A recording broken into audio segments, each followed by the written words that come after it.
કેન્દ્ર સરકારની દીનદયાળ અંત્યોદય યોજના, રાષ્ટ્રીય શહેરી આજીવિકા મિશન અને દીનદયાળ જન આજીવિકા યોજના અંતર્ગત રચાયેલ સ્વસહાય જૂથ એટલે કે SHGના સભ્યો તેમજ PM સ્વનિધિ યોજનાના લાભાર્થી શહેરી ફેરિયાઓ સ્વરોજગાર પૂરો પાડી શકે તે હેતુથી ભારત સરકારના આવાસ અને શહેરી બાબતોના મંત્રાલય દ્વારા અમલીકૃત દીનદયાળ જન આજીવિકા યોજના અન્વયે સુરત મહાનગરપાલિકા અને ગુજરાત શહેરી આજીવિકા મિશન દ્વારા સ્વસહાય જૂથો SHGની મહિલાઓ દ્વારા ઉત્પાદિત વસ્તુઓના પ્રદર્શન અને વેચાણ માટે 19 સપ્ટેમ્બરથી 25 સપ્ટેમ્બર દરમિયાન સુરત મનપા દ્વારા અડાજણ ખાતે આવેલા જોગણી નગર પાર્ટી પ્લોટ પર SHG મેળો 2025નું આયોજન કરાયું હતું, જેમાં સુરતના મેયર દક્ષેશ માવાણી સહિતનાઓ હાજર હતા.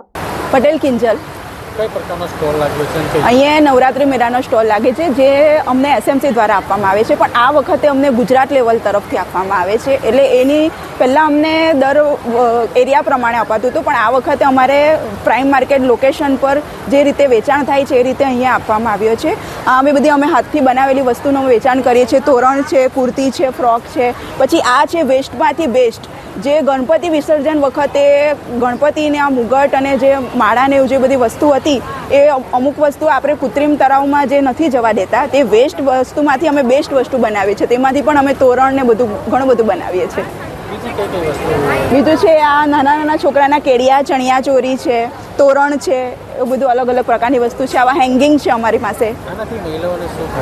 આનાથી મહિલાઓને રોજગારી મળે છે, તે પોતાના પગ પર ઊભી થાય છે, અને બીજું કે એના પરિવારના ભરણ પોષણમાં પણ એને સારો એવો સપોર્ટ મળે છે. આજના મોંઘવારીના જમાનામાં એક જણને કમાવવું બહુ અઘરું છે.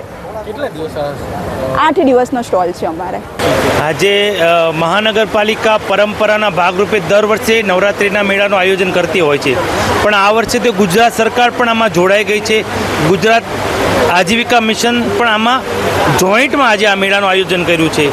હું આપને વાત કરું તો ગણપતિ વિસર્જન જ્યારે હોય છે તે દિવસે તમામ વિસર્જનના પોઈન્ટ પર સ્વસહાય જૂથના બહેનો સ્ટોલ લાગ્યા હોય છે.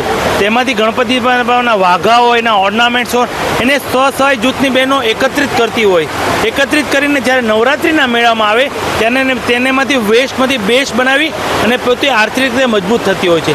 હું તમામ સુરતીઓને આજે 101 જેટલા મેળાનું અહીંયા આયોજન કર્યું છે. હું તમામ સુરતીઓને આપની ચેનલના માધ્યમથી અપીલ કરું છું કે આવા મેળામાંથી ખરીદી કરશો તો આપણી મધ્યમ વર્ગની બહેનો, આપણી સ્વસહાય જૂથની બહેનો આર્થિક રીતે મજબૂત થશે.